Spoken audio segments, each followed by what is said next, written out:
네, 안녕하세요. 저는 기후위기 소설을 창작하고 있는 최정화 소설가라고 합니다. 저는 7년 전에 리처드 조던 감독의 알바트로스라는 다큐멘터리 영화를 본 이후에 환경과 관련된 실천들을 시작했고요. 지금 올해는 동료 작가들과 함께 기후정의 작가 행동이라는 모임을 결성하게 되었습니다. 기후위기를 극복하기 위해서 저는 먼저 우리가 솔직해져야 한다고 생각합니다. 문명이 우리에게 준 혜택들, 편리함과 풍요로움, 합리성, 그리고 속도에 우리가 완전히 중독되어 있다는 사실을 고백해야 한다고 생각합니다. 이 중독 상태에서는 우리에게 닥친 현실을 볼 수 없다는 사실을요. 비유가 아니라 정말로 우리는 주제 사람하고가 1995년에 발표한 소설 속 인물들처럼 눈이 멀었는지도 모르겠습니다. 연이어 들려오는 참혹하고 끔찍한 재난 소식들에 대응하지 못하고 위기를 직시하는 대신 외면하고 있기 때문입니다. 우리가 중독자라는 것을 고백하는 순간 우리에게는 같은 문제를 갖고 있는 공통점이 생기는데요. 알코올 중독자 모임에서처럼 서로의 아픔에 공감하고 또 위로하고 또 거기서 벗어나는 방법을 공유하는 일들이 일어나기 시작할 거라고 생각합니다. 그래서 저는 오늘 제가 소설가로 작업하는 방식에 대해서 여러분들에게 말씀드리고 싶습니다. 문학을 한다는 것은 현실에 맞선 상상력을 세상에 내보내는 일이기 때문에 소설을 쓰는 일은 저에게 용기와 사랑을 갖게 해주었지만 저 역시 이 세계에 발을 딛고 있는 한 사람이고 그래서 인간과 인간 사이를 단절시키고 기계 문명에 종속시키는 시스템에서 벗어나기란 불가능했습니다. 저는 지금 매일 혼자서 작업을 하고 있고요. 이메일과 카톡, 줌 화면을 사용하면서 사람의 얼굴을 대하지 못한 채 일하고 있습니다. 편집자의 얼굴을 한 번도 보지 못한 채 책을 출간하게 되는 일도 있습니다. 그렇게 해서 더 많은 책을 더 빨리 출간하게 되었을지 모르겠지만 연결과 관계라는 측면에서 점점 더 나락으로 빠져들고 있는 기분입니다. 일을 더 많이 할수록 더 고립된다는 느낌을 받고 있고 사람을 만나는 기회와 진짜 소통을 한다고 느끼는 시간은 점점 더 줄어들고 있습니다. 하지만 저에게는 기후위기에 대한 열정과 책임감이 있었고 자연과 인간이 다시 연결되기 위해서 그래서 자연이 회복하기 위해서는 인간과 인간이 다시 만나야 한다는 점을 깨닫게 되었습니다. 우리가 연결되지 않고는 이 재난에서 벗어날 수 있다는 진실 말이죠. 기후 문제가 이토록 심각해진 원인을 저는 관계의 단절에서 찾고 있습니다. 우리의 행동은 매번 틀립니다. 우리는 매일 계속해서 작은 폭력을 저지르면서 살아가죠. 내 생각대로 뭔가 말하고 행동했다가 상대방이 아파하고 불편해하는 것을 보면 그때 태도를 수정합니다. 그 액션과 리액션 속에서 조화가 만들어지고 서로의 복폭과 거리가 정해지는데요. 이 인간과 인간 사이에서 일어나는 일들이 인간과 자연 사이에서도 똑같이 일어난다고 생각합니다. 우리는 공동체를 살아가기 위해서 매번 자신의 행동을 수정할 준비가 되어 있어야 하죠. 계속해서 조율하고 바꾸고 수정해 나가면서 앞으로 나아갈 수 있습니다. 그런데 지금 인간이 자연에게 행한 폭력은 우리가 자연의 리액션을 꽝그리 무시한 데 그 원인이 있다고 봅니다. 자연이 아무리 비명을 질러대도 우리는 태도를 바꿀 생각을 하지 못하고 있으니까요. 성장과 개발, 경제성과 이윤이라는 이름의 폭력을 계속해서 밀어붙이고 있습니다. 작년 여름 기후위기 강연장에서 제로 웨이스트 실천에 대한 강연을 했습니다.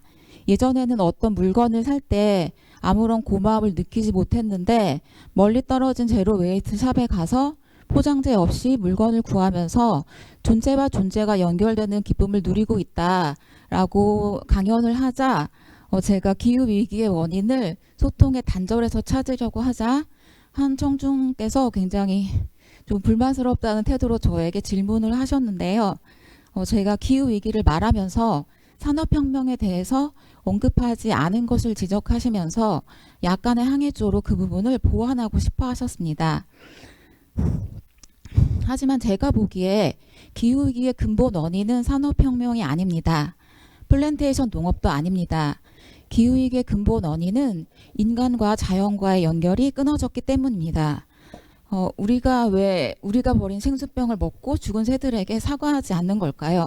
또 우리는 왜 더 편하게 뭔가를 사기 위해서 야간 노동자들이 죽어가는데도 로켓 배송을 포기할 수 없는 걸까요? 저는 이 모든 지구상의 문제들이 기후위기의 문제와 완전히 같다고 생각하는데요. 저는 우리가 편리한 문명에 중독되어서 자기 자신을 컨트롤할 수 있는 능력을 상실했고, 또 다른 존재와 조화를 이루는 방식을 완전히 잊어버렸기 때문이라고 생각하고 있습니다. 그래서 저는 이 시대 문학이 해야 할 일이 너무나 명백하다고 생각합니다. 우리가 다시 연결되게 하는 일인데요. 저는 제일 먼저 동료들을 만나기 시작했습니다. 지금 화면에 보시는 저희 깃발인데요. 기후정의 작가 행동은 올해 여름에 결성된 시인과 소설가, 평론가들의 모임입니다. 지금 50여 분의 작가분들이 카톡방에 모여 있는데, 제가 100여 명의 작가들에게 연락을 했을 때 그 100여 명의 작가분들 중에서 생명보다 개발이 더 중요해라고 말하신 작가분들은 한 분도 없으셨어요. 그래서 여러분들도 아시다시피 작가들은 물질적인 조건으로부터 굉장히 자유롭습니다. 또 예술가들은 현대사회에서 가장 가난한 삶을 살지만 정신적인 행복을 더 추구하기 때문에 독립적으로 사고하고 제도나 시스템에 얽매이지 않는 굉장히 정신적인 존재들이죠. 그래서 저는 동료 집단에서 우리가 성장을 멈추고 이제 자연을 돌아봐야 돼라는 설득을 할 필요가 없었고, 굉장히 순조롭게 모임을 결성할 수 있었습니다. 기후정의 작가 행동에서 제일 먼저 한 일은 기후정의 행진에 참여한 일이었습니다. 우리는 헌 옷가지와 이불로 깃발을 만들고 시위에 참여했습니다. 지금은 지구를 살리기 위한 쓰레기 에세이를 함께 쓰고 있고요. 올해 하반기에는 이 책을 발간하게 될 것입니다.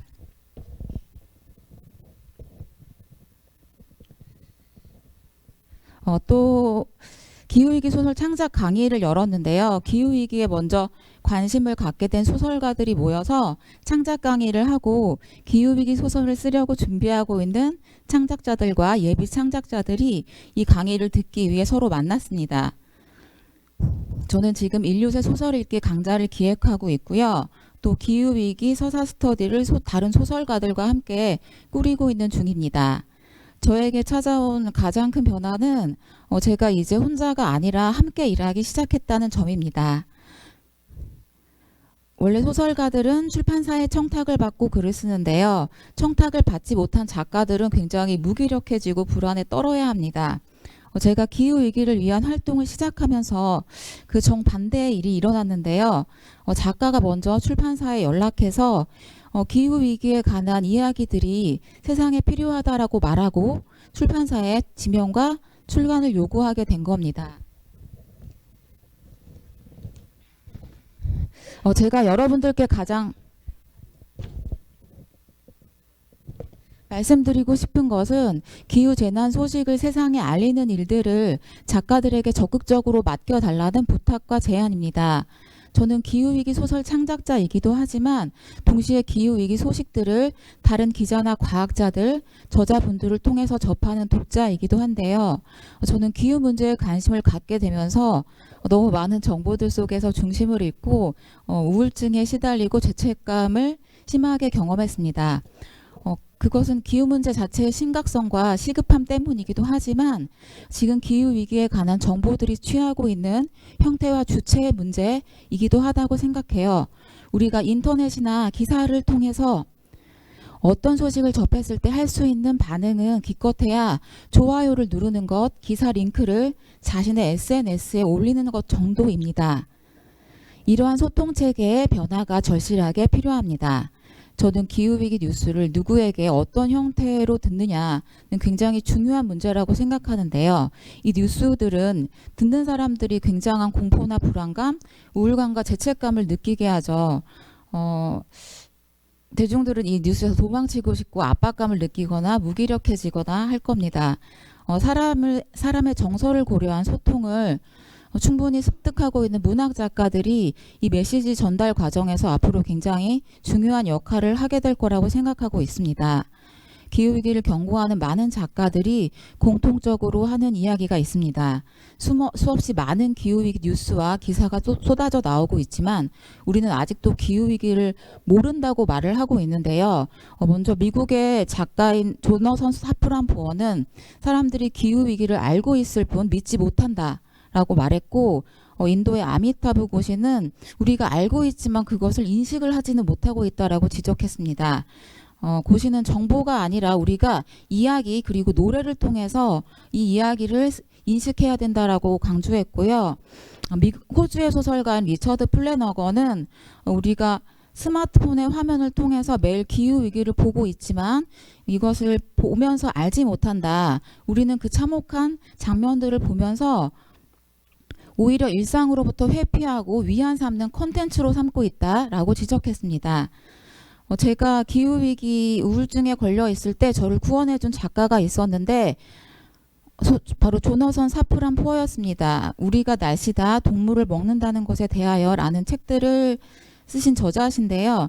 이 참혹한 소식을 조금 독자들이 견딜 수 있는 형태로 정서적으로 충분히 고려한 글쓰기를 하고 있었고, 이 책 속에서도 똑같이 나무가 죽고 돼지가 죽고 바다가 죽는 이야기가 써 있었지만 그 충격을 견딜 수 있는 에너지가 담겨 있다는 것을 알 수 있었습니다. 저는 기후위기 소식들을 더 이상 대중매체를 통해서 혹은 인터넷을 통해서 접해서는 안 된다는 것을 깨달았습니다.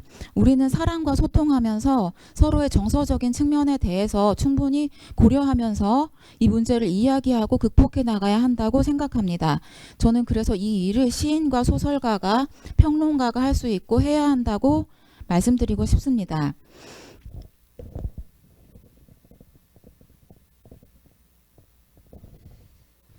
가난했던 어린 시절에도 저희 집 책장에는 소설집 전집이 꽂혀 있었습니다.